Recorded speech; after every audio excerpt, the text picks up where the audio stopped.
Los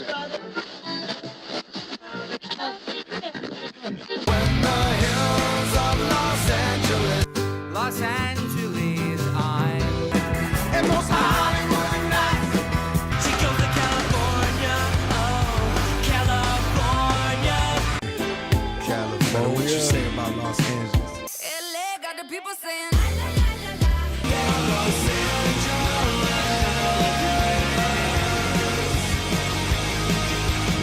You're listening to Corner of the Galaxy on cornerofthegalaxy.com.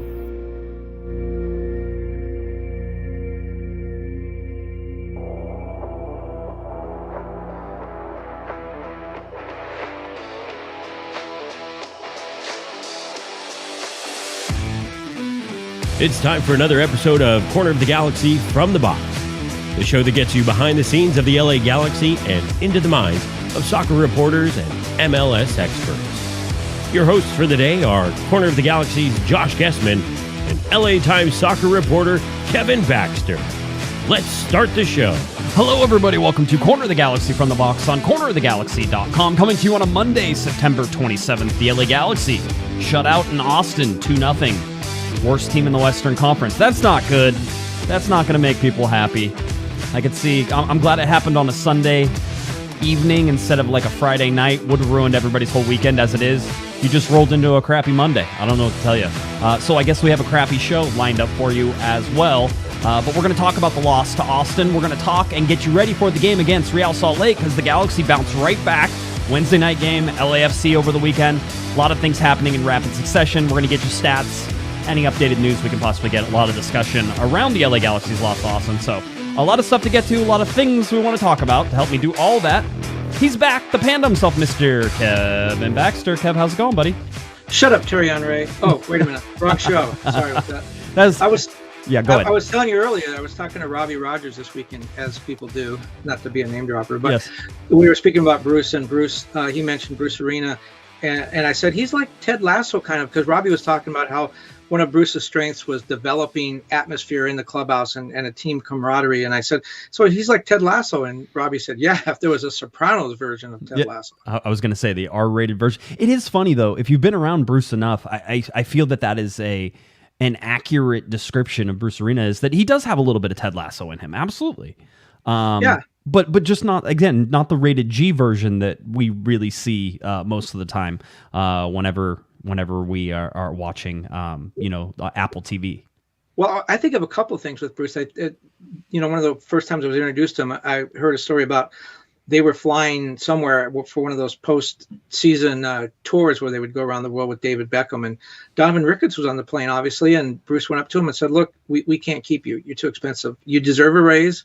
If we keep you here, we can't pay you for your family and everything. You deserve to move on. Where do you want to go? And he did the same thing, I remember, with Sean Franklin and with Marcelo Sarvis. Went out of his way to say, we can't pay you what you deserve. We simply can't do it. But you can't stay here because that's going to hurt your family. So where would you like to go? Another story, David Beckham said he was the best man-manager, meaning personal manager, taking care of players, that he's ever played for. And he played for Alex Ferguson. That's a pretty big compliment. One of the things Bruce always said is you treat players the same, but you don't treat them the same. In other words, you show everyone respect, but you don't make David Beckham adhere to the rules of the lowest academy rookie. Right. And you don't treat the lowest academy rookie like you treat David Beckham. Everyone gets treated fairly, but differently.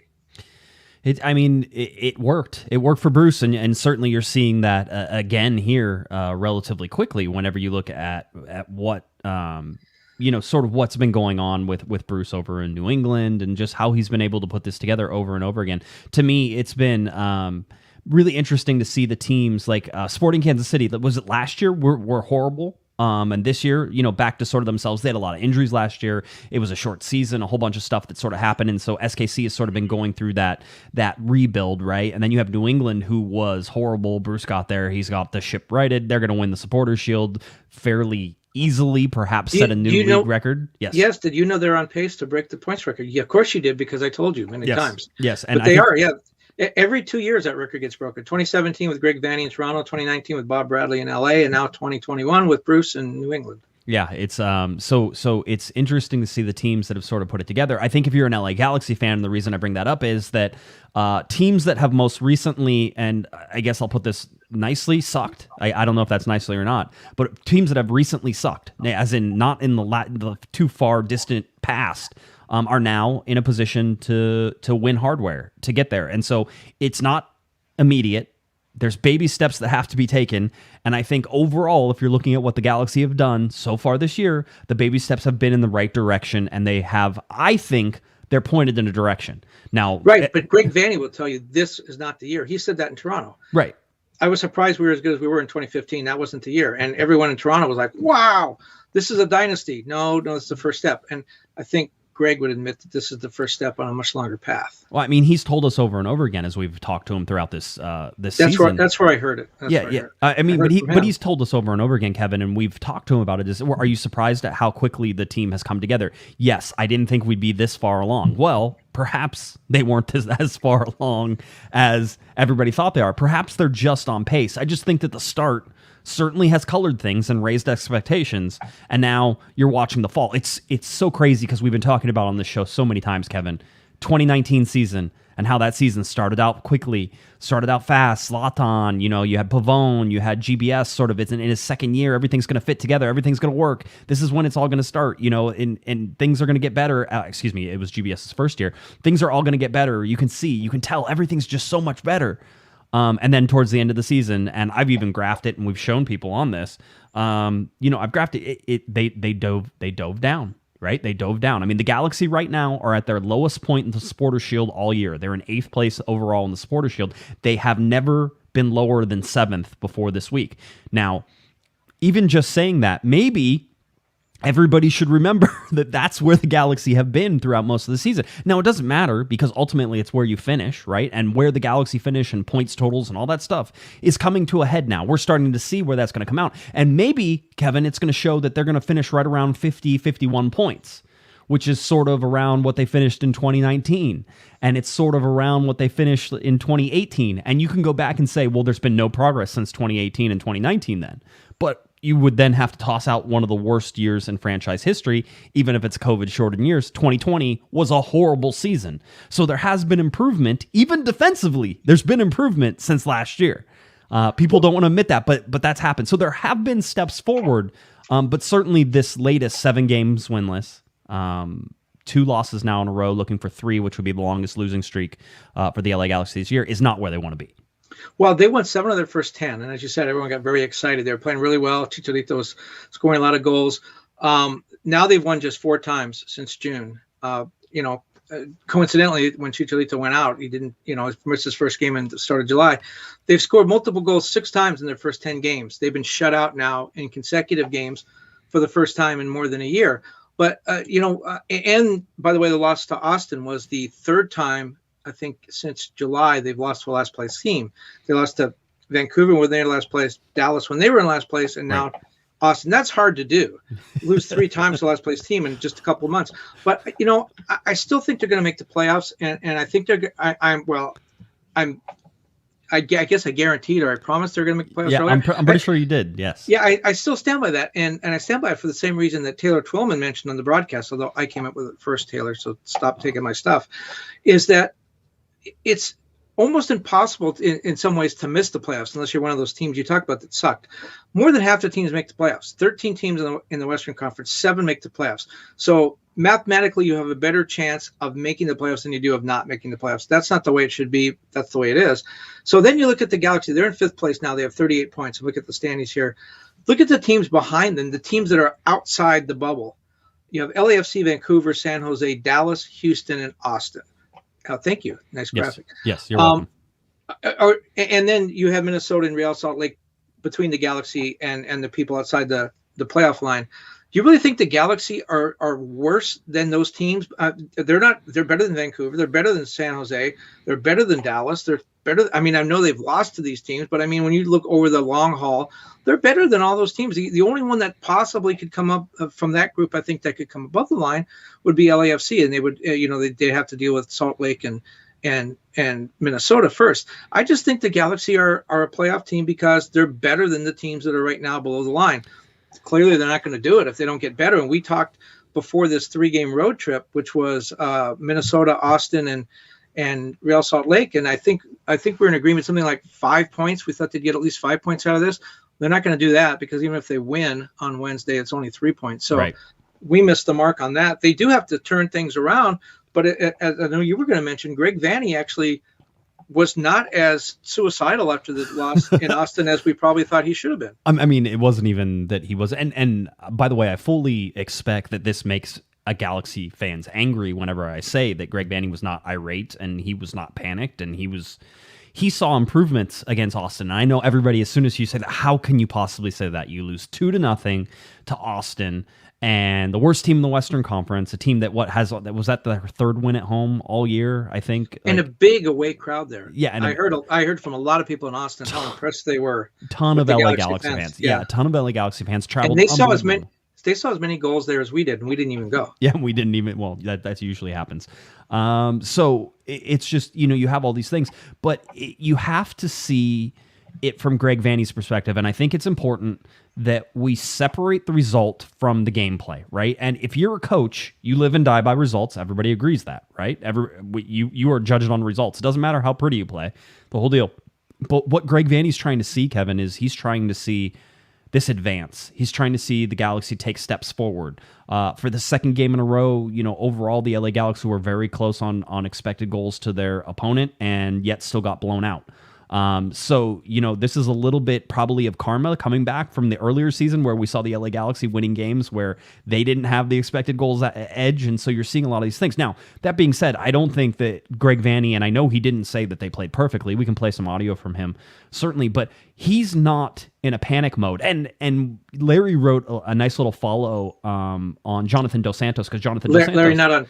Not on Twitter. Larry Morgan, not on Twitter, wrote a little follow on Jonathan Dos Santos, and I spoke to Jonah last night after the loss, and Jonah was gracious enough to answer a couple questions, and I said, are you guys panicking? And Jonah's like, listen, we're not panicking. He goes, we know we have to do better. We know every game is a final right now. We know we have to step up and we have to win.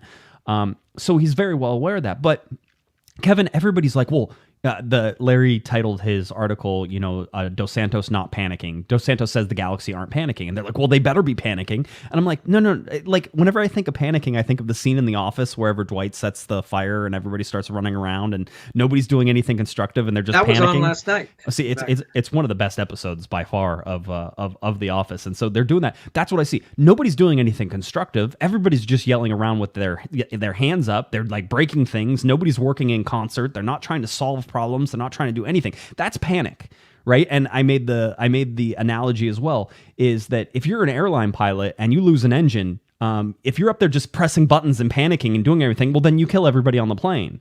The Galaxy don't want to kill everybody on the plane. You go back to your training, you focus more, you focus in on what you have to do, and you go about it. So the last thing you should want is the LA Galaxy to be panicking. And the last thing, quite honestly, you should want is Greg Vanney sitting there throwing his hands up like GBS had done many times, which is, I have no idea what's wrong. I don't know what's wrong. Well, this is ridiculous. Put the stats up there. You got the stats? Which stats would you like to go? I have like about the game stats. I have a whole bunch of them. So I know these. Now that's like all totally blurry on my screen. So I think I know most numbers anyways. 60 to 40% on the possession. All right. Galaxy 14 to 12 on shots. Galaxy 7 to 5 shots on goal. If you're looking at total passes, Galaxy 519 to 347. Passing accuracy. Corner kicks. Corner kicks 10 to 4 in favor of the LA Galaxy. Passing accuracy 90%. The reason I wanted to put that up is because in some ways it seems a little counterintuitive, but I've talked to a number of coaches. Jill Ellis was one that talked about this a lot. Pia Sundhage talked about it a lot too when she was the women's national team coach. And you talk about panicking. Coaches say when I get worried is when we're not creating chances. And again, it's counterintuitive because if you're a fan and you see the team take all those shots and have all that possession and don't score, you think, what are you doing? You're wasting those opportunities. Yes, they are, but at least they're creating them. And then at that point, all you have to do is work on finishing. That's a much easier task than if you have to work on possession and then creating and then passing correctly and then getting into position to score. All they have to work on now is the finishing. They're creating those opportunities. And a lot of coaches tell me that is a good sign, not a bad sign. You got a message from somebody that's taking issue with this. No, I mean, it's not even that. It's just John in the chat room says that he's on his way back from Austin and currently on the flight back from Austin and is listening to us. And he's saying not the thing he wants to hear while he's on a flight back from Austin. I'm talking, don't worry, John. Your pilots are very well trained. They will not. No, ask his airline first. He might be on Sun Country like the Galaxy. No, he's on Southwest. He's good. Okay, all right. So John says Southwest. They're fine. They're well. I don't know. They're well trained. Everybody's good there. You're in good hands. If there is a flight attendant, short little blonde girl, and her first name is Lauren, that's probably my ex-wife. Treat her nicely. She's a wonderful woman. But I want to know if John's in the only first class seat on those Southwest planes, which is the exit row with the no seat in front. Yeah, exactly. Everybody knows my that. favorite all-time seat. Yeah, it's a good one, except that you're too far back in the plane. You can't get off fast then, Kevin. I like to be out. First 5 rows, get me gone. I don't need to be sitting here waiting. I'll take the leg space and the peanuts. But no, I mean, there's something about this. Now, let me be clear, because I know that that I have a tendency to be very level-headed about this, and I know that people would like to be here and would like to be venting and angry and all these other things. I think you have every reason to be disappointed in the way the Galaxy have played, especially in the last couple of games. But the Galaxy are not a perfect team, and they're flawed. And their biggest flaw right now is that they can't beat teams that bunker in, and they're not as well acquainted with each other to know how to do that and to know where everybody is. They're a counterattacking team, as you've said many times. They are, and they proved it once again, because look at them. They couldn't score any goals, but look how many chances they had at the beginning of this stuff. Well, go to the stat you had about scoring first, because Greg Vanney talked about that. I don't know if you have the sound on that. He talked about how it'd be great to score a goal first, and then we don't have to chase the game, which is exactly what you're talking about. That means they score first, the other team can't bunker in. It's become a formula, a very successful one for teams to playing against the Galaxy, to score first and then bunker in, take the Galaxy out of their game, and it's worked. If you look at the record. And the interesting thing about the record when they score first as opposed to when they don't score first is that's home, away, neutral site, everything. It is the way they play the game, not where they play the game. Yeah, it absolutely is dependent on that. Not only that, but the goal differences are gigantic, Kevin. So whenever you look at goals for whenever they score first, they score 28 goals whenever they scored first to 15 goals. So almost 2-1, they outscore their opponent whenever they score the first goal. And whenever they allow the first goal, not only a record of 1-8-3 now, but they have scored just 9 goals to 27. So outscored 3-1 whenever they allow the first goal. It's such a stupid important thing, and it's such an easy thing to say, well, just score first. And the thing I will say about this is that if you look at the Galaxy and you look at what they have been doing in the beginnings of these games, Kevin, we have seen it multiple times, so many times, as a matter of fact, where the Galaxy have not come out with any energy, right? And so they sit there and they're almost like, well, go ahead, go ahead. You can take the ball. Go ahead and score, and then we'll try to chase you down. And so if you were a team that is so dependent and so lopsided whenever you score first, so it's so important to you, you need to come out with your hair on fire. I thought that they did that better against Austin than they have. I mean, Chicharito missed 2 good chances in this game. Vasquez had a couple good chances. Cabral had, I actually think, one of the better chances. Chicharito had one of the highest XG chances as well. So it's one of those things you look at and you say, okay, it's super important that the Galaxy score these chances. And in the Austin game, unlike some of the other games, even against Minnesota, you didn't see the chances. You didn't see the missed chances against Minnesota as much. This game had chances.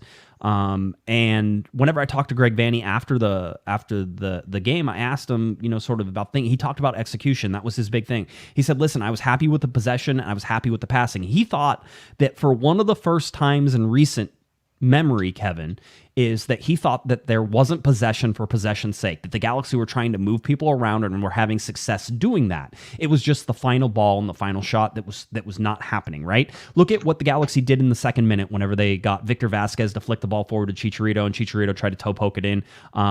I would say that, 7 times out of 10, 8 times out of 10, Chicharito puts that in the back of the goal. The guy is not in the same form. And Greg even said, listen, you can't expect him to come back and just suddenly start scoring goals again. He has to work back into this and get comfortable and really sort of put it together again. So I understand that.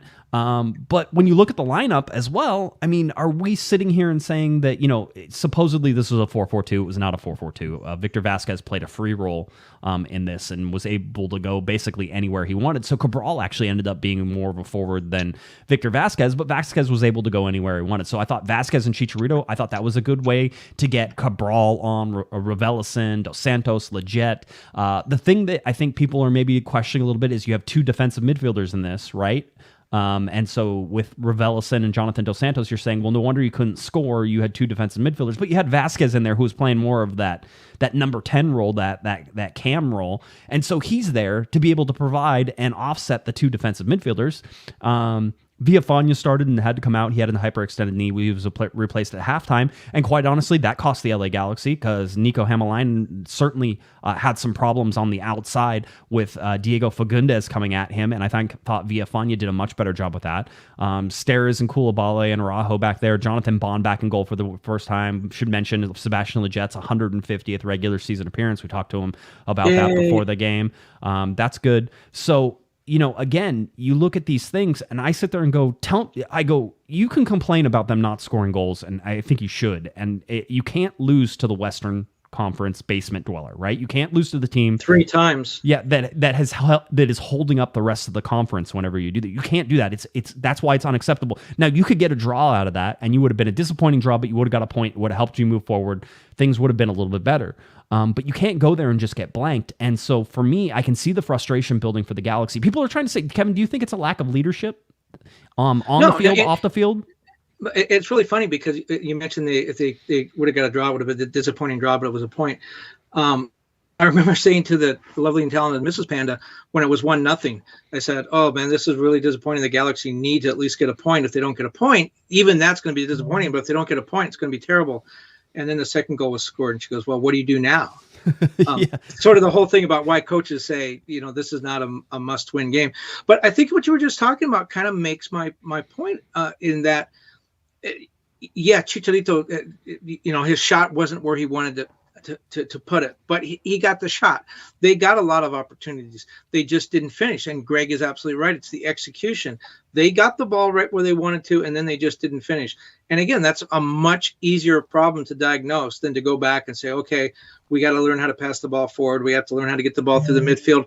I think they did a lot of that. They just weren't able to finish. Yeah, I think that's fair. The other part about that is, and Greg talked about as well, you're not getting the supplemental goals, right? The supplemental goals are goals coming from guys like Raveloson, like Sasha Kljestan, like Victor Vasquez. But by the way, before Raveloson, don't you think, my personal feeling is it seems like Raveloson and Atari have really regressed a little bit. They were so good when they got here. Well, first of all, I think that if you thought that Raveloson was going to come in and score all the goals that he was supposed to score, that even Greg Vanney was like, yeah, we're surprised that he was doing that, so I don't expect him to continue to do that.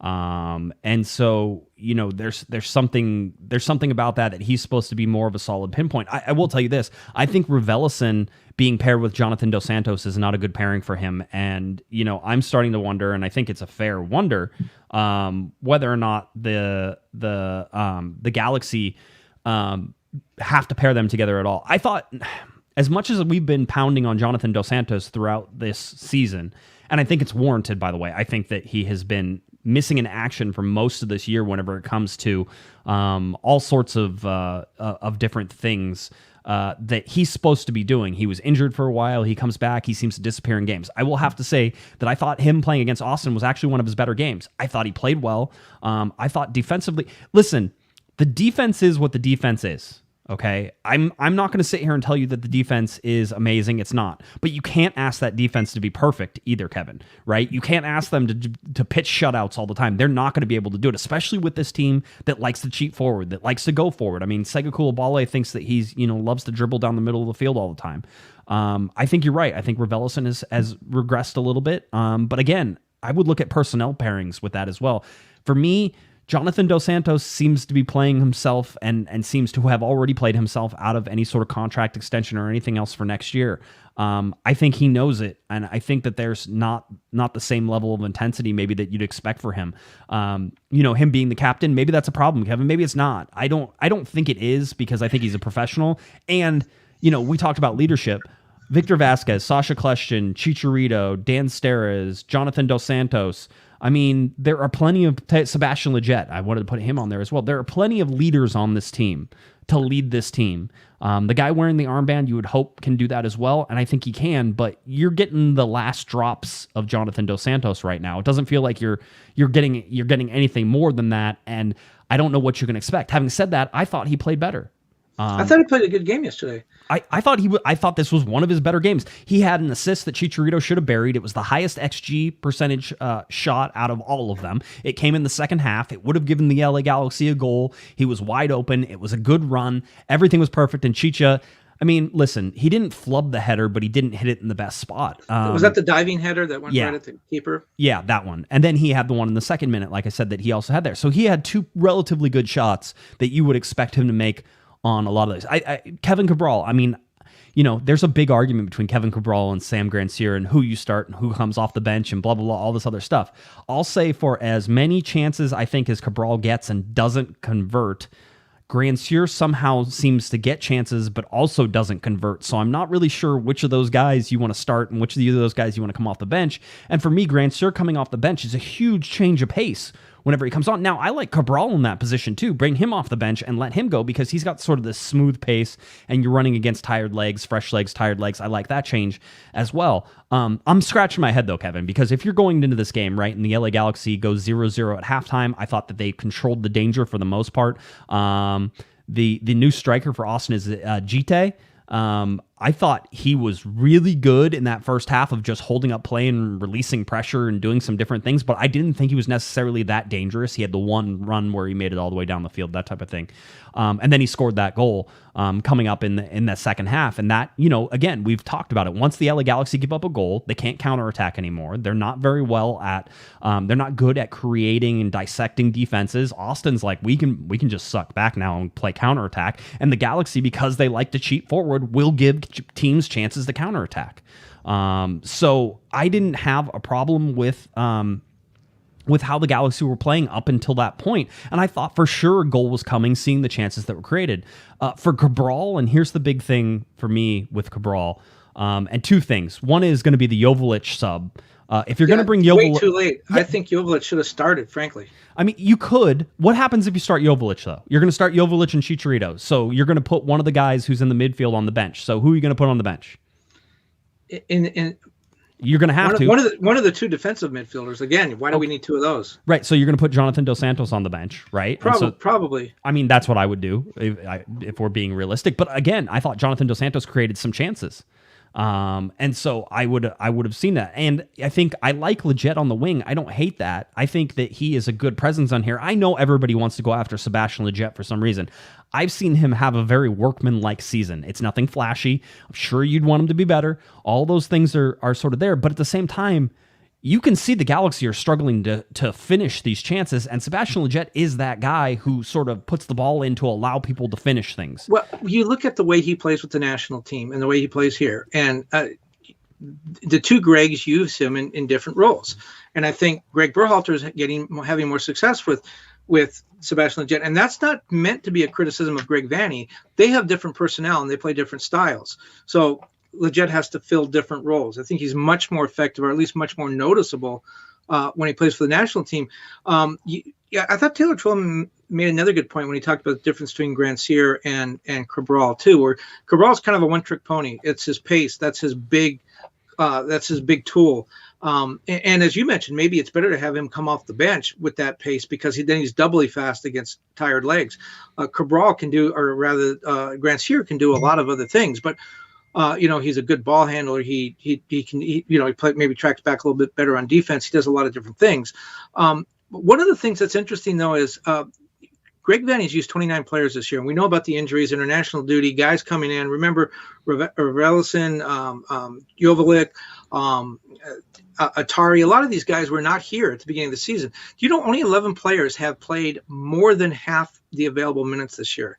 Right. So that means 18 guys have not played even half the season. That means different combinations, different lineups. Chemistry is still developing. You know, you say there's 8 games left in the season. That doesn't sound like much, but it's a quarter of the season, basically. And the Galaxy are still trying to find an identity. And that's probably not where you want to be with a month left in the season. I just, you know, to me, the biggest thing that we saw in this game for me was a midfield that was not, you know, commanding. And against the last place team in the Western Conference, you would expect them to be commanding. I would expect Raveloson to play a little bit better against an Austin team. I would expect Jonathan Dos Santos to play better. Even though he had one of his games, I still expected that to be a little bit better. I want to see that. Legit, I want to see a little bit better. I will tell you this about Cabral, and I know lots of people are all over him and want to see him go to the bench. That's fine. He can come off the bench. I'm not going to sit there and argue. I don't have a dog in that fight at all. But what I will say is that I thought Cabral played his most physical game out of any of the games. So if we're looking at the steps that Cabral has taken throughout this season, I think you're seeing a lot of positive steps. I think you're starting to see him develop a little bit because he took a couple shoulder charges in here where he knocked people to the ground. And if you remember, whenever he first started, Kevin, somebody would breathe on him and he'd go flying in the other direction. So he's starting to understand. Maybe they had bad breath. They could have. Absolutely. Give him that. You know, it's one of those fun things. By the way, Aaron gave us a $5 super chat. Says, here's a super chat because I'm saving money since I won't have to buy any home playoff game tickets. Oh, Aaron's given up already. I mean, I understand that. I understand the sentiment. I understand it was sort of one of those things. Well, go back to the standings again, because he's onto something there. When you look at where the Galaxy are, they're below the line now, which means they would play Portland if the playoffs open tomorrow. They're below the home playoff line. Right. That's what I mean. Yeah. So they would play Portland on turf, place where they've not played well. You know, if Salt Lake City moves up, which I don't think they will, but or if Colorado moves down, then they go to altitude. So, you know, if they stay below that line, if they stay, you know, outside the top 4, they are going to open on the road. And the places where they're likely to open, Minnesota, terrible field, will be freezing in November, Salt Lake altitude, Colorado altitude, Portland turf. It gets tough. I do think that they need to finish in the top 4 and get that home field advantage. You know, getting to the playoffs, again, more than half the teams make it. Getting to the playoffs is not the big whoop that it probably should be. But it is for the Galaxy this year. No, it is. I mean, I'm not saying don't make the playoffs, but right. You make the playoffs, and then I think it's important to have a decent run. The Galaxy did that in 2019. I thought that was a decent run. They went to Minnesota. They won. They played a really good game against LAFC at home. That was a decent playoff run. If you look at, for example, LAFC last year, they make the playoffs. Barely. They go up to Seattle and they get blown out. Was that a decent, you know, was that a worthy season? No, probably not. But I mean, are we going to sit here and parse is like, oh, well, you know, getting to the playoffs and being knocked out in the first round is just as good as not making the playoffs? No, making the playoffs is a step you should be taking. Right. And once you get there, then you have a chance to put some magic together and do some things. But I guess my point is making the playoffs is not the beat all and end all.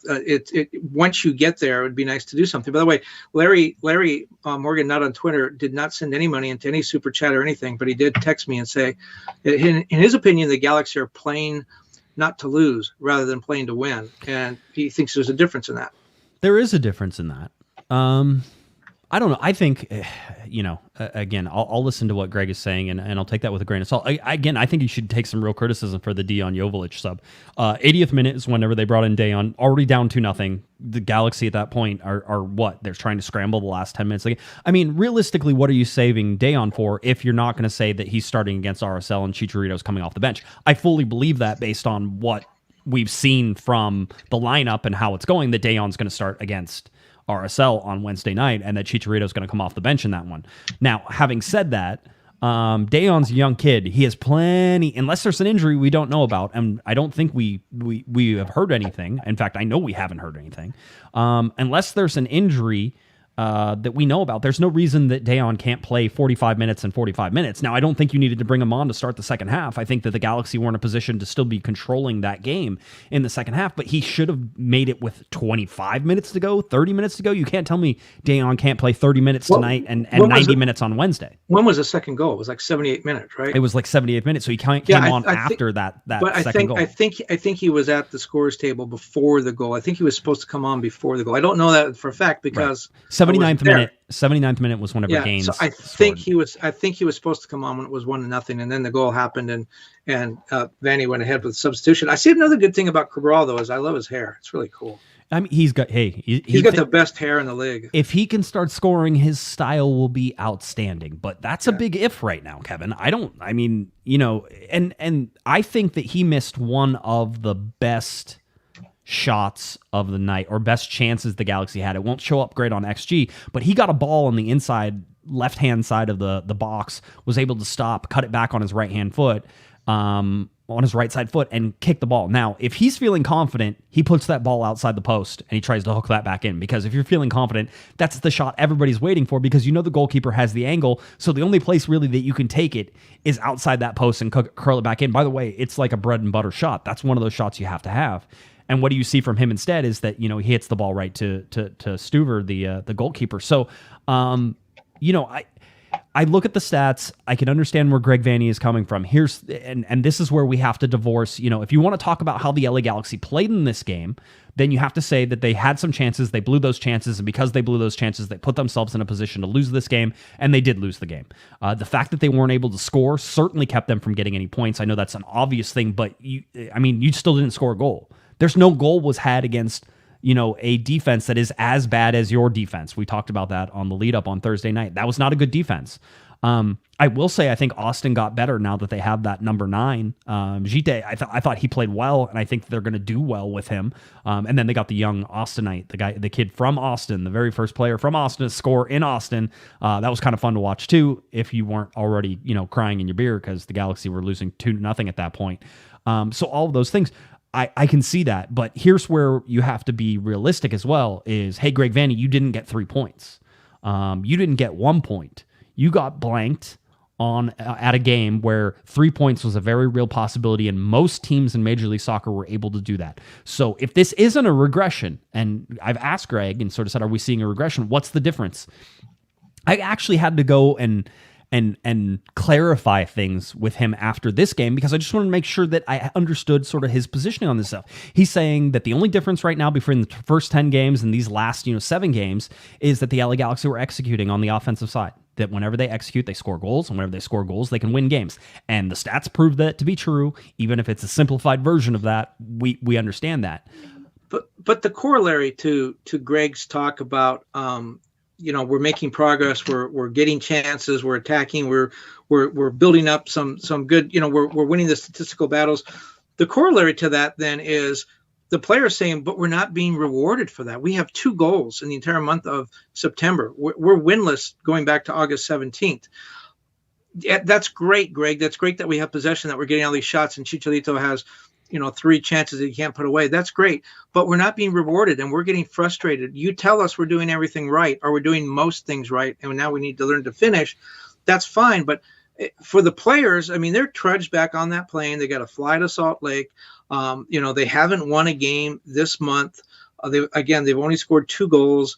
They just lost to a last place team for the 3rd time in 2 months. At some point, that begins to wear a little bit on you. It has to. And that's where that statistic about how poorly they fare when they give up the first goal.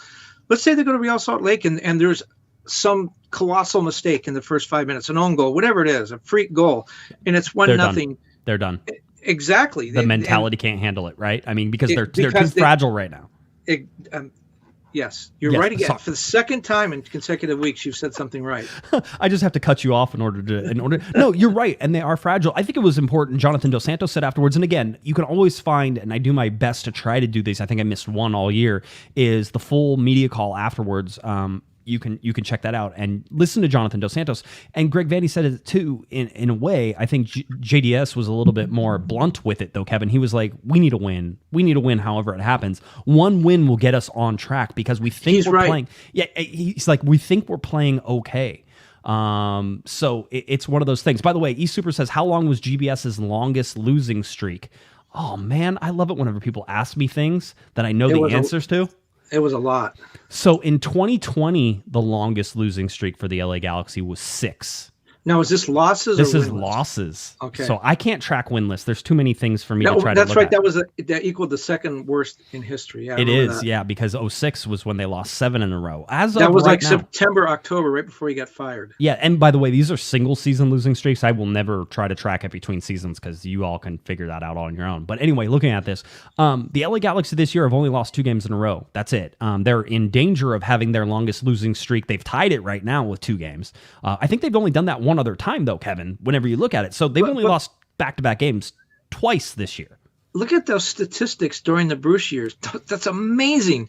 And they never lost more than 3 in a row, and they only did that once. And in the 2 of the MLS Cup years, they never lost more than 1 in a row. That's freaky. Well, and so by the way, the chat room is bringing up a great point. So anyway, let me finish this and I'll go back to the chat room. So it's only 2. The LA Galaxy are winless in 7, but they've only lost 2 games in a row during this stretch. So the losing streak has only been 2 games. So technically speaking, not even monumental on any sort of scale. Now, if they do, then this will be they could lose 3 in a row, and then that would be a first coming up in that. But they're talking to the chat room basically, and we talked about it, the counter-attacking team versus the possession team. Here's where that changes. And it changes when the Galaxy are able to create and manufacture a goal and score first, right? That's not necessarily a counterattack that will make them score that goal. As a matter of fact, usually teams allow the Galaxy to have possession because they know the counterattacking ability of the Galaxy is better than sort of their build-up play. But here's how you can change that. You can change that by building up and scoring a goal. And if you do that, now that puts the other team on that foot, and now all of a sudden they have to play the counterattack game, and the Galaxy get to play the counterattack game, which they're better at, and it falls into their hands. So build-up play is going to be important. And if you want to change what all the teams have figured out, what I figured out, what everybody was talking about on the broadcast last night, all of those other things, if you want to change this, then start building up and scoring a goal. And the Galaxy came very close to doing that multiple times against Austin. So let's take the most optimistic view of the Galaxy here, Kevin, is that they were inches away from breaking this sort of streak and being this team that we expect them to be. And they didn't get it done. And now they have to go against RSL, a team that is very on and off. Kevin, I thought you and I were talking and you said you don't know that you're a believer in them, and I can sort of see that, but they did just beat Seattle not too long ago. So there's a bunch of things that we can sort of look at in between and say RSL is going to be a very difficult place to play, and we know that that's the case as well. Let me finish up with some Austin stuff. There was a lot of angst, and rightfully so, Kevin. The angst with Victor Vaz or with Galaxy players not saying thank you to the traveling cohort after the game. So certainly some people, I think there was some video of Jonathan Dos Santos clapping towards the away fans, but the team as a whole didn't come over and greet that. They were upset, so they left. We always know that that's not a good thing to do to a fan group that traveled as far as they did with as many people as they did. And so they're rightfully on social media getting the crap that they deserve on this. Victor Vasquez posted a picture and an Instagram post and just said, first of all, apologize to everyone who made the trip to Austin and to all the supporters that are behind us. Every day we tried once more everything, but we didn't get what we wanted. There is no time to regret. We have another final on Wednesday, and we need everyone in capital letters to turn this around. G's up. So a little bit of frustration seeing on the Galaxy and on the field and how things are going. And now we know that the Galaxy trained in Austin this morning, and then they got that big Sun Country Airlines flight. Sun Country Airlines, so their charter flight there, and they got to leave Austin and head towards Real Salt Lake. We know they're in RSL, and they'll train, I think, tomorrow, just to walk through in the morning, that type of thing. And then the Galaxy will, of course, take on RSL on Wednesday night. So there's there's a lot of work to do, but at the same time, I think if you want to take the most optimistic approach is that perhaps, and Greg Vanney saw it, and don't trust me, trust a coach. And this is a coach that I think Kevin will be given time, but Greg Vanney saw this. He thinks that they're close. And I think if you go back and listen to his post game with a little bit more zen than maybe you were listening to this morning or last night or something like that, you can pick some little nuggets from what he's trying to say about how they played. You can't go in and ever be happy with this loss. I don't want to excuse that because there was plenty of ways for the Galaxy to win this game and they didn't.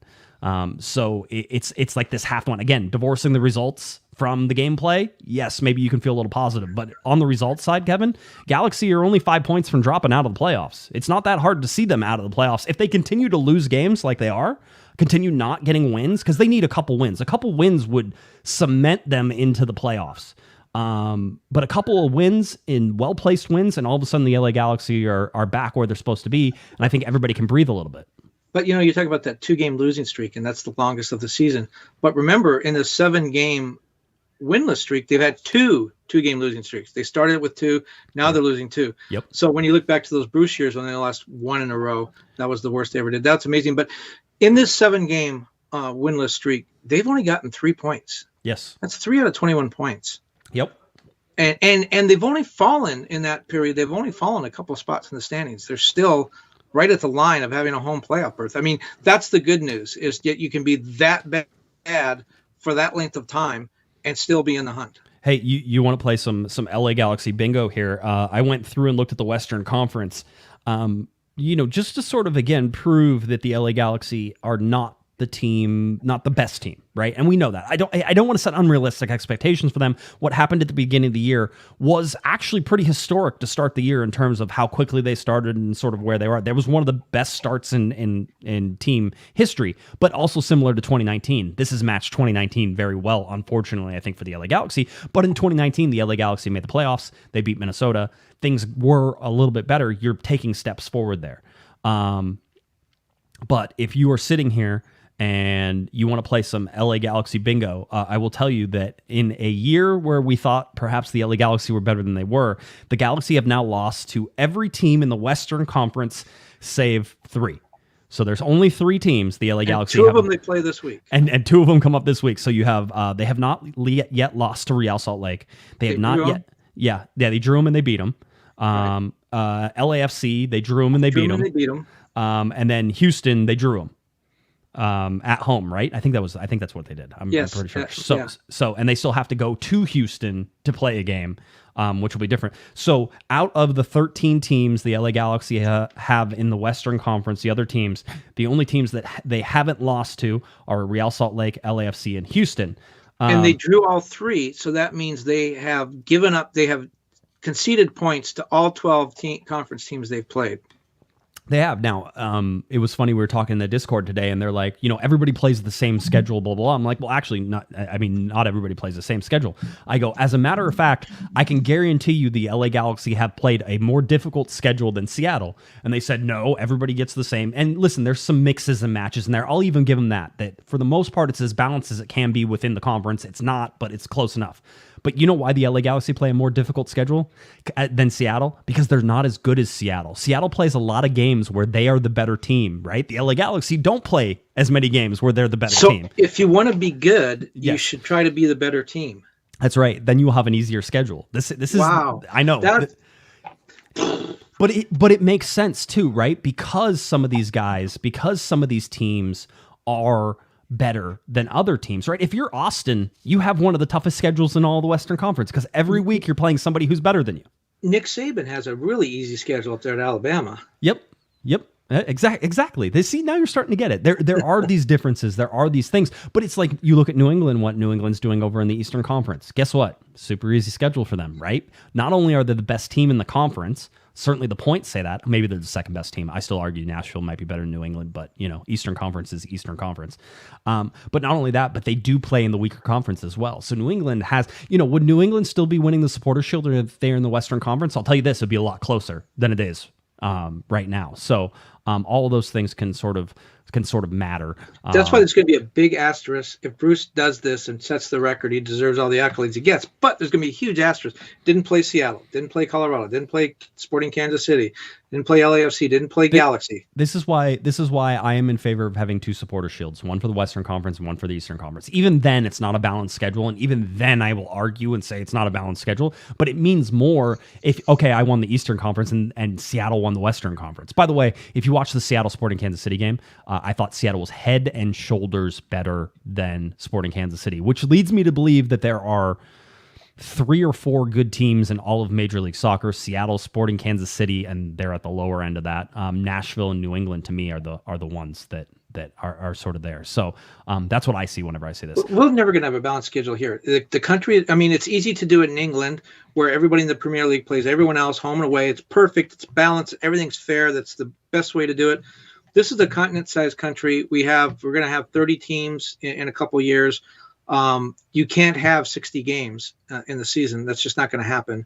So they're just going to have. It's almost like you just have to. What's the best of the worst alternatives that we have? What's the best worst alternative? Yeah, I know. Well, I mean, the best worst alternative is get rid of the supporter shield and not make it a thing, because it's not a thing. And then the other thing is again, a continent-sized country. If you're Chicago or Kansas City, I mean, I think you have a built-in advantage. Yes, every road trip is 2 hours, but every road trip is 2 hours. If you're flying from Seattle to play Miami, I mean, it's a long trip. Yeah, it's like Vancouver always has three time Montreal. zones. Yeah. Montreal always And has the other long thing with travel. Vancouver, it's an airport where it's very difficult. Believe it or not, it's an international airport. It's very difficult to get direct flights, anywhere other than Seattle or Portland. Hey, that's why the charters seem to be working. Let's see if that ever goes away. We'll take a look at it. One of the things, obviously, we keep an eye on is the points through 26 games. The LA Galaxy at 38 points through 26 games and have been stuck there for a little while. 2019 had 41 points, so one more win along this course for 2019. So a little break, closer now to 2018, which was 37 points through 26 games. And remember that 2018 season came down to a game against the Houston Dynamo, in which the LA Galaxy were leading 2-0 at halftime, I believe. Yep. and lost that game. That was when Dominic Kinnear was taken over. So that's something to keep an eye on. Ola Kamara scored in that game. Ola Kamara, who is now, is he the Golden Boot leader right now for DC United? Yes, he is. If you look at the average points and where the LA Galaxy are for points per game now at 1.46, the average overall across all their seasons is 1.51. That would, of course, lead you to believe that the LA Galaxy are slightly underperforming their average over those 26 years, which would be accurate. I think if you're looking at 2019 in the 1.50 range is right around where you're going to see the LA Galaxy finish. 1.50, 1.55, somewhere in there. 2018 was 1.41. So if you're looking at recent seasons to sort of mirror this again, 2018, 2019 sort of seem those seasons as everything's wrapping up. 8 games left.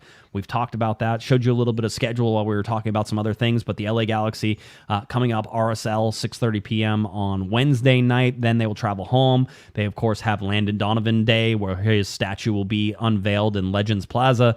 10-3, October 3rd. That's a Sunday game, 5 p.m. against LAFC, the final El Trafico. Again, the LA Galaxy haven't lost to LAFC this year, haven't lost to Real Salt Lake this year. Then the Galaxy will host the Portland Timbers on 10-16. That's an important game. And there's an international break in there for World Cup qualifying. There is 13 days off for the LA Galaxy in between those. And then you have Houston away, which is one of the teams the LA Galaxy haven't lost to yet. So that'll be an important game. So there are winnable games in here. I actually expect the LA Galaxy to beat LAFC. I expect at home the LA Galaxy to beat Portland. I think the Galaxy will put up quite a showing whenever they go to Houston. So, Sporting Kansas City, no. But we saw this at the beginning of the year. If the LA Galaxy have found some sort of rhythm because they won some games in here, Kevin, if you're looking at the Sporting Kansas City game, one of the best games the LA Galaxy played without Chicharito, by the way, was against Sporting Kansas City. They had Sporting Kansas City on the ropes for most of that game and ended up losing it 2-1. Same thing when Seattle came to Dignity Health Sports Park. One of the better games the LA Galaxy played. They ended up losing that game, but they were still well within that game. So we talk so much about the LA Galaxy playing down to their opponent, right? And I disagree with that. I don't think they play down to their opponent. I think that the opponents that fear the LA Galaxy a little more, allow them to have the ball more, and when they have them allow it plays against what the LA Galaxy are good at, that's why they quote unquote play down to their opponent when that happens. But Seattle's not going to do that, and Sporting Kansas City's not going to do that. They're going to come in and try to knock you across the face. But you know how to make your schedule easier. Is you win more games and then you become a better team. Yes. Put that schedule up there again, because there's something interesting. I do think the Real Salt Lake game is going to be a tough game. It's on the road. It's at altitude. The team is scuffling a little bit. But then look what happens after that. You have LAFC. I agree with you. Winnable game. Going to be a Landon Donovan day. I do think that the crowd is going to feed off that. And then I think the team will feed off that. But then you have that break. Breaks. You put the brakes on everything. Whatever momentum or whatever slide the Galaxy are on stops for 2 weeks. Right. That's a long break in the middle of the season.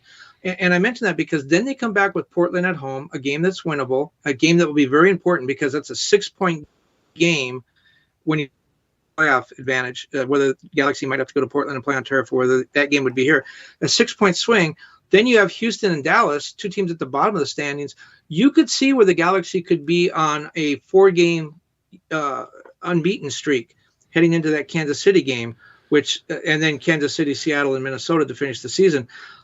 I think that 4-game stretch right there, I'm pointing to the screen and right. You can see it, but I think that 4-game stretch right there is really important. The Galaxy have to get a lot of points there because they're not going to get points from the last 3 games. They're not going to get many. But they played 3 of those 4 games coming out of that break. And the break I don't believe the break helps the Galaxy at this point for a couple of reasons. Yes, it gives them a couple of weeks to train. And we talked about them needing to build that chemistry, but they're fairly healthy. They really only have one injury, that Derek Williams, who's about to come back. As we mentioned, only 11 players have played even half the minutes this season. So the Galaxy should not be tired. If anything, I think they would prefer to come out of that LAFC game with some momentum and carry it through, but instead they're going to break and have to wait 13 days to get after it again. Well, and then we mentioned the international break, and we have to talk about internationals as well. So you're going to lose guys probably like Raveloson. You're going to lose guys like Sebastian Lletget, Jonathan Dos Santos, possibly Efrain Alvarez. I mean, you can go Nico Hamalainen. And then as we had... Don't sleep on Araujo. This is a very important window for Julian Araujo. Perhaps for Julian Araujo as well. And then you have guys who might have to be in different quarantine rules depending on vaccination status. So whenever you come back for that game, is everybody there? Is everybody available? Can everybody play whenever you're coming back and you have to play, and you host Portland on 10/16? And Portland is a very... they have suddenly picked up and they're in a good. They beat Real Salt Lake 6-1. This is a team that is on the rise there. That being said, the 2 games the LA Galaxy played to them, granted, one of them was, I think, a 3-0 loss up in Portland.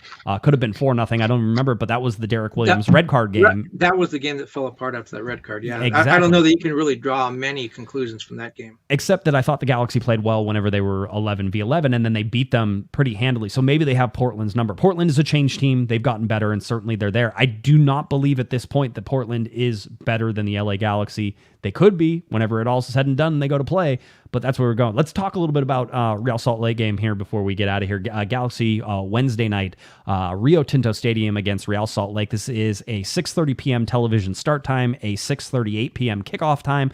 This game will be on Spectrum Sportsnet if you're looking for. So Joe Totino, Kobe Jones, and of course Nikki K will have your coverage for that.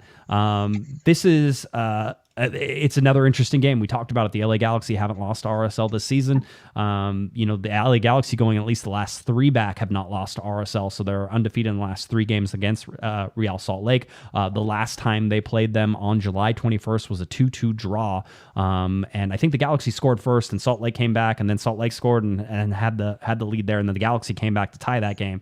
But again, scoring first is important for the LA Galaxy, so get that first goal. That's going to be one of the big things. We talked about it. RSL coming off of a 6-1 loss to the Portland Timbers. Portland ran up the score. They were on fire on this one. It's really interesting. We've talked about this RSL team. They are very Jekyll and Hyde, Kevin. They've won 2 of their last 3. It just happens that one of the games that they lost 6-1, right? So it's not something. And one of those games, by the way, was a win over Seattle, a 1-0 win over Seattle as well. So, like I said, very Jekyll and Hyde. I'm not sure where to put them. I'm not sure how to sort of look at them and say, oh, this team is this or this team is that. Bottom line is that, the Galaxy have to go in and try to get points from this game. I mean, 1 point is okay. But at this point, you need 3 points. The Galaxy need a win to get back on track. I think if you wish, Kevin, if you wish real hard on that and you say, oh, please, please, please, please, please, I think there's a chance. Would I give them a good chance of doing that? I cannot, not in the way they're playing. Well, there's some other statistics that we should break down on this. For instance, the game in Austin, that was an ESPN game. Mm-hmm. How do they do in games when Nikki K is on the sidelines? Because that's the stat I want to know. And the other thing is, because that was an ESPN game, that means Nikki K has to fly commercial from here to Salt Lake, but she's going to come back on. We lost you, of course. I'm sure you were trying to get to something that was interesting, but I'm just worried about the broadcast crew. No, I don't think they're traveling. I don't think they're going to the games still. So I think they're still doing. How can she do it from the sidelines? She hasn't been on the sidelines for any of the away games. Kevin, way to pay attention. Good job. I've seen her at the home games. Yes, absolutely. Good job. Okay, she was at LAFC. Yeah. And so anyway, no, I mean, you look at this and you look at the Galaxy. I mean, I don't know. At this point, could you make a reasonable guess as to what happens in this RSL game? I mean, if you're RSL, you have to sit there and go, well, we'll give the Galaxy the ball, right? I mean, you can't sit there and say, oh, we're going to run it down the Galaxy's throat. But if you look at Real Salt Lake, that is kind of more of their MO is to attack and to be on the front foot and to go after things. Is that not? Well, Real Salt Lake knows that it's fighting for playoff life. It's right there at the cusp of falling below. They're 7-2-4 at home. Yeah. And that Portland game, I mean, that for any team, they want to erase the embarrassment and the sour taste of that as quickly as possible. I do think Real Salt Lake has an awful lot to play for. And again, it's at altitude, and the Galaxy are, you said it so well, the Galaxy are in that position where if they fall behind, it's going to take a massive effort for them not to fold, just because of what they've been through. And as you said, that one win when they've given up the first goal, that's a lot to overcome. And with their mental state right now, this doesn't look good to me. I mean, there's nothing like a draw. Rarely is a good result, but a draw in this game might be about the best they can reasonably hope for. It depends. It depends on how it happens. Right, it's one of those. If the Galaxy go up 2-0, and by the way, Alejandro corrected me. It was 2-0. Galaxy were losing to Real Salt Lake. Came back to tie it 2-2 the last time they played at RSL. So I mean, it's one of those where it's like, hey, you got a point out of allowing them to score first. Little fun there, which is something the Galaxy haven't done all that much of. I can't sit here and say. I mean, how can anybody be confident? And I think if you're looking to Galaxy, how can you be confident in yourselves? So something has to happen. Something weird has to happen, Kevin. I'm talking about Galaxy score an own goal that goes off like 3 RSL players, bounces off the post, hits the goalkeeper's butt, and goes back into the goal. It has to be something that strange and crazy in order to break this. Because right now you're looking for anything at all to allow the LA Galaxy to find some hope. And if I'm RSL, I swear to God, I sit back. I swear I sit back and just give the ball to the Galaxy. They have not proven that they can beat anybody who does that, and RSL is more than capable of breaking on the counter. The Galaxy struggled defending on the counter. The Galaxy would like to score an early goal and sit there. My analysis is getting very, very boring of the LA Galaxy here, in these last 8 games, Kevin, because it's very simple. Score the first goal. So that way you can then be the team that is able to absorb pressure and play out, and that's your best way to do it. That's it. That's the only thing. It doesn't matter who they're playing, by the way. It doesn't matter if it's Seattle. It doesn't matter if it's Sporting Kansas City. Score the first goal. That's stupid.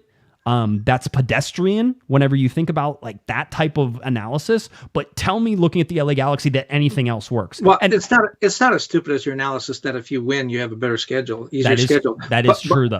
By the way, it's absolutely true. The Galaxy are unbeaten in Sandy, Utah this year. They are. I mean, but they beat Vancouver and they have the draw with. Okay, I mean, I don't know. I can't. I say the Galaxy lose this game. I'm telling you, I don't see it. Just show me. Make me a believer in this team again. I think everybody's waiting for that, right? You're looking for the sign. Somebody needs to show you the sign. You need the second star to the right start blinking or something like that. So there's a sign the Galaxy are going to be good again. Maybe Greg Vanney. I'll be honest. This is my hot take. Ever since Greg Vanney shaved his beard, the Galaxy have really started to go downhill. That's even better than the Nikki K factor. Yeah. I like that. I like that. I think that's what it is. So if I'm Greg, I wear one of those costume beards for the game. I get the tightest pants possible because I think that man wears tight pants all the time, but as tight as possible. I want him like squeezed like a tube of toothpaste, sort of just waiting to explode there. And he's got to have the beard on. And I think that fixes everything. I'm not giving up on my playoff prediction. I hold firm by that because the 5 teams that aren't going to make it, the Galaxy are not as bad as those teams. I'm not ready to jump off the bandwagon yet because jumping on and off the bandwagon, I got bad knees. It hurts. I'm not predicting a win, but I'm not setting torch to the place just yet. Yeah, RSL would jump the LA Galaxy. Depending on other results, very busy day Wednesday. I think there are 20. I think everybody plays. Everybody but one team, because there's always one team who doesn't play whenever there's 27 teams. So I think they have all 13 games coming up on Wednesday. So it's going to be a busy one. And then the LA Galaxy, of course, have the LAFC game as well. Feel the Berm says that they need to bring a bunch of personal items to the stadium and burn them in a trash can.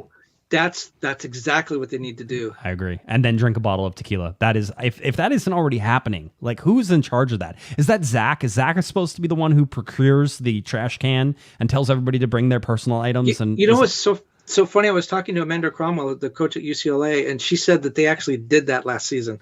That she watched the Ted Lasso episode where they did that, and she thought that's a great idea. She went to her administrator and said, "Is it okay if we make a fire on campus?" And he says, "I don't think so." And she said, "Okay, well, we're going to do it anyways."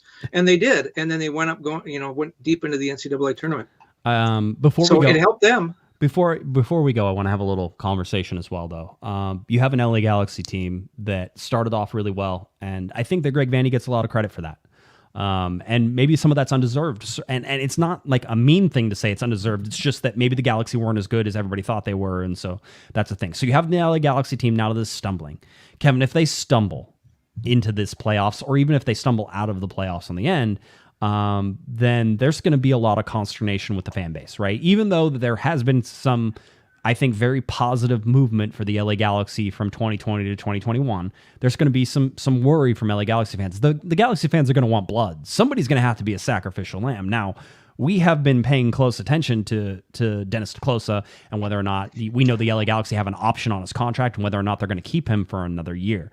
I think at the beginning of this year, and you and I were talking about this beforehand, I think at the beginning of this year, Greg Vanney got a lot of, I can do this all myself because, look, I'm finding all these guys. I'm doing all this stuff. I think there was a lot of that. But as the Galaxy stumbled down the end, does Dennis Kloese get more of the blame as it gets further on, or is Dennis Kloese seen as a more important piece? Because I think you and I see it one way, and I'm sure the LA Galaxy, because I never think we're on the same page whenever we're thinking about these things, see it the complete opposite direction. So what do you see? No, I think this helps Dennis if he needed help. And here's the thing. We don't know what we don't know. And that we got to say that from the top. We don't know if we're speculating. Do we know Dennis's contract is up? We were speculating that there was some talk. We heard FC Cincinnati was. I know Dennis's contract is up. I know the LA Galaxy hold an option. Those are the things that I know. And we know that other teams have been circling around FC Cincinnati, that Dennis is a hot commodity, that he's wanted other places. We know all that. We know that AEG met with him. We don't know what they talked about. But I do think that the slide helps Dennis because at the beginning of the season, you're right. Greg Vanney could do no wrong. The other part of that we don't know is the players that Greg brought in. At the beginning, it was like, what these are fantastic signings. These guys are all great. As some of these players have regressed a little bit, I mean, think about Jonathan Bond. Got off to a great start. Maybe playing better than he deserved to play. Now has struggled in some of his recent games. Maybe that's the goalkeeper that he was. But my point is, everything that Greg touched at the beginning of the season turned to gold. We don't know if these are the players we wanted. We assume that they are, but maybe he had Messi signed and AEG wouldn't pay for it, so he wound up with Grant Sear. So he didn't get the player we want. But assuming that this is the team that Greg put together, they did really well at the beginning of the season, and now maybe the idea of Greg doing everything himself has started to some AEG people may be a little concerned. Look, you need to work on your short corner kicks first. You can't be in the office doing contract paperwork. You need someone to help you with that. Now, the problem with, as I see it with Dennis, is he was a general manager for a very major club. I'm sure he was making 7 figures. I got to believe that. When you look at what happened with Dave Sarakin, He was fired not because he was doing a bad job, but because the Galaxy felt like his salary was too high. Fired. He wasn't fired. He was released, let go, right? Actually, I think they gave him a contract that was unacceptable. And right, so, that type of thing, yeah. Yeah. So this is a company, AEG, that at that time was into cost savings. Remember, that was the 2017 season when Kurt Anoffel came in and they promoted the academy guys and got rid of all the DPs. AEG is a concert promoter. That's their job. They've been killed by, that's a wrong word to use. They've been hurt very much by COVID. They are squeezing nickels to get blood out of them now. So Dennis may not be able to maintain his salary if he wants to stay. He may have to make some sort of a bargain. But what I'm getting to is his importance as an assistant, as a backstop to Greg Vanney, is someone that can help implement Greg's vision, I think has become more important. Maybe he becomes the director of the academy as well, or has a bigger role in the academy. Maybe he does a couple of different things. Maybe he oversees Jovan and scouting. Maybe his job changes. I don't see him continuing as a traditional general manager. I think Greg still runs the show.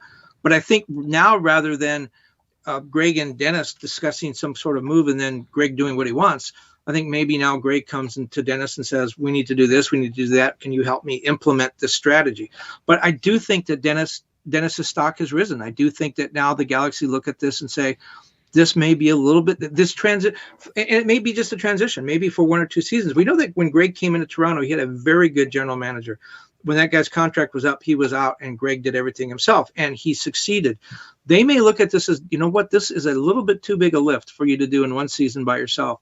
You're going to need some help. So I do think that Dennis Kloese, if you want to say he's been helped by the slide, I do think his position has gotten a little bit better. I disagree with the idea that somebody's head has to roll for this. I don't know whose head would roll. Somebody's head. Well, I mean, they're going to see, this is my problem. This is where I will say, I want to believe sort of the way that you are, because that's how I see it, right? I see that, but I can look at the LA Galaxy saying, okay, well, we have to blame somebody for this. And who's great? Oh, well, we weren't going to renew this guy's contract anyway. So now we're going to sort of look at Dennis Kloese and say it's his fault. He becomes a very easy scapegoat with the fact his contract is up, unless he can prove his worth or convince somebody he needs to stay. You're right. But remember, after 2017, yes, they did fire Anoffel in the middle of the season. I still believe they didn't give him enough of a chance, considering what they were going through. I don't think Vanney's job is in danger at all. He's, Galaxy through and Correct. through. He did so good at the beginning of the season. He can point to the beginning of the season and say, this is what I can do. Given the chance. And quite honestly, the Galaxy need to buy into a coach that has a direction and let that play out, because so often we see you're going to pull the trigger too quickly. I'm sorry, but you need somebody to be able to build a consistent system. You can't constantly change things and expect players just to adapt and make it better. These are not English Premier League players. These are not guys who it's like, and you hear so often from the guys coming from over the EPL in Europe, is that you don't have time to work on your game because results are all that matters. Everything happens. And so there's no development in there. You don't get to develop as a player. You either make it or you don't. And some people like that model. But in MLS, where you have to build towards something, I think you need to give somebody time to do that. And I think Greg Vanney at least gets all the way through next year with the chance to do that. Well, I never felt that GBS had a plan. I never felt that he had a strategy. And when things would go wrong, you'd ask him, and he'd basically throw up his hands and say, we had the right game.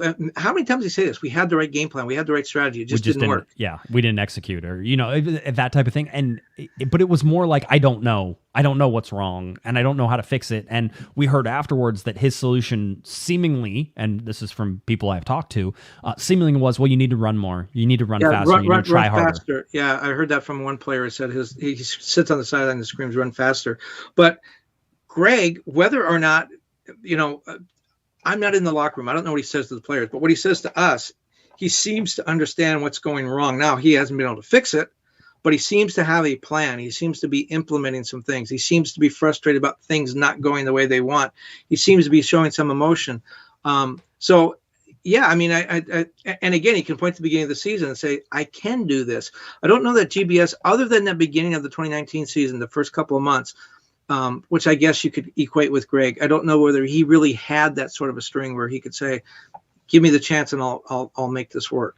It's an interesting one. It's a really interesting conundrum that's going to happen here fairly rapidly. I mean, if you look at 8 games left in the season, I mean, ultimately these decisions should have already been made, Kevin, when you think about what's going to happen for next year. And we know that there are big decisions like contracts like Jonathan Dos Santos, that type of thing, coming up for next season that technically have already been decided and you already have to have a plan for. Well, here's another thing to factor in. I was looking a lot at that new expanded Leagues Cup that's going to start in 2023. It's going to be crazy. They're still going to play 34 games. They're going to have as many as 7 games in the League Cup, which is going to start less than a week after the Gold Cup. You're still going to have U.S. Open Cup. You're still going to have CONCACAF Champions League. You're still going to have international breaks. If a team goes deep in the playoffs, their offseason will be weeks, not months. So it's going to be like this all along. And if Greg Vanney is trying to do everything himself, managing the team through 5 different tournaments, signing all the players, directing the scouting people, overseeing the contracts, it's too much. He can't do that. It's too much. It was an argument. I mean, I had Dennis and I asked him that question. I go, can a coach do it all? And it's certainly within his interest to say, no, of course not. I need to do this. I get that. I'm not an idiot. And I knew asking that question that would probably be his answer. No, I'm expendable. You don't need to keep me. Coaches can do it. But I really think that outside of the outliers, guys like Bruce Arena, guys like Peter Vermees, and by the way, I was talking to somebody about Bruce Arena and stuff like that. It's like, yeah, but Bruce has a giant cast of people who really do a lot of work for him. So Bruce may be in charge of everything, but he delegates a lot of that stuff. Kurt Arnolfo's there with him again. Kurt Arnolfo did a lot for the LA Galaxy for Bruce Arena, and now Kurt Arnolfo's there in New England doing a lot for Bruce Richie Arena. Williams and a lot of the guys in the academy are former Galaxy people. Greg Vanney did it and can do it. He did it in Toronto, but he did it in Toronto. He was hired as coach after he had been there a while, working in the academy, working with the team. He knew the way the team operated. He knew the talent he had. He knew the talent he had coming up. He walked into the Galaxy somewhat blind. That's why you've seen so many changes. I mean, look at all the players that are now playing key roles that weren't even here before. Mm-hmm. He's not rebuilding the team. He's starting over again. And that's a whole different job. And I do think that he needs some assistance. And he will going forward, because this 2023 season is going to be a train wreck. Yeah, of course it is. I know. I'm getting too old. I feel like a Lethal Weapon quote, and that's how old I am that I remember all of it. But I'm getting too old for this stuff. I'm going to keep it PG on that. But yeah, I mean, it boggles my mind that they're going to take a whole month off in the middle of the season to go play in a tournament. Well, and here's the worst part of that. We talk about the fixture crunch, and it's going to be insane in the middle of that summer in Houston and Austin and Atlanta and they have indoor stadium, but places where it's very, very, very hot. St. Louis will be in the league by then. Summer humidity in St. Louis is terrible. But, the fixture crunch. But then the way they're apparently going to play that tournament is it's going to be everybody's going to play 2 first-round games. It's going to be a knockout stage to get into the main tournament. Yeah, there's going to be like a 3-team group, right? Well, yeah, 3-team group, and so you play 2 games, and then 2 teams move on. But that means 16 teams are eliminated, and they sit around for 3.5 weeks with nothing to do because there's no one to play. Anyway, how is that not a disadvantage or an advantage for a team that has a lot of injured players? Dennis was laughing. I said, I don't want to ask you about Leagues Cup, and he goes, yeah, I understand the whole deal. He goes, let's see how they make that work. It was funny. It was one of those, and I'm like, yeah, how are they going to make that? It doesn't make any sense. Anyway, LA Galaxy. I wanted to do a little sidebar on that. I know we had been talking about it. I wanted to make sure we got it in there. LA Galaxy play Real Salt Lake coming up 6:30 p.m., 8 p.m. kickoff time. Spectrum Sportsnet is where you can find it. I know there are some people in our Discord who are actually going to that game as well, so make sure you meet up, say hi to everybody at Rio Tinto Stadium. And I bet you the team applauds them.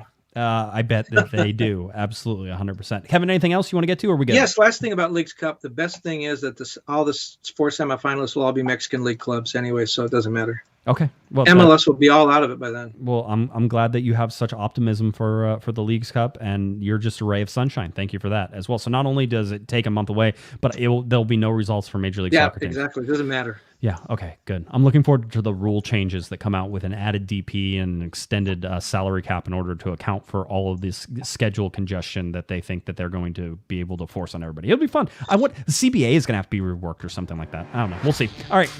If you're looking for Mr. Kevin Baxter on Twitter, it's at KBaxter11, and please head on over to LATimes.com. I was going to tell him where to find me, but no. LATimes.com, where you can find Kevin's writing covering soccer here in Southern California and around the United States. LATimes.com, at KBaxter11 for the Panda. All right, for me, at Guesman, JGUESMAN, and of course, at Galaxy Podcast. If you're going over cornerofthegalaxy.com, Larry's got an article. We got a video there. We got a recap. We will, of course, have your coverage, and all your podcasts are there as well. So cornerofthegalaxy.com. Coming up, 2 games this week. Wednesday, it's RSL. Sunday, it is LAFC and El Tráfico. All right, for Kevin, the Panda Baxter, I'm Josh Pato Guesman. You've been listening. You've been watching to Corner of the Galaxy from the box on cornerofthegalaxy.com. Have a great one, everybody. You've been listening to the Corner of the Galaxy podcast on cornerofthegalaxy.com. You can follow the show on Twitter and Instagram at Galaxy Podcast, and be sure to check out and subscribe to iTunes, Stitcher, and Facebook by searching for Corner of the Galaxy. Fans, we thank you for listening, and we ask that you be kind and courteous to your neighbors as you leave the podcast. We thank you for joining us and look forward to seeing you again. Until then, I'm Michael Araujo, and on behalf of the entire Corner of the Galaxy crew, goodbye, everybody.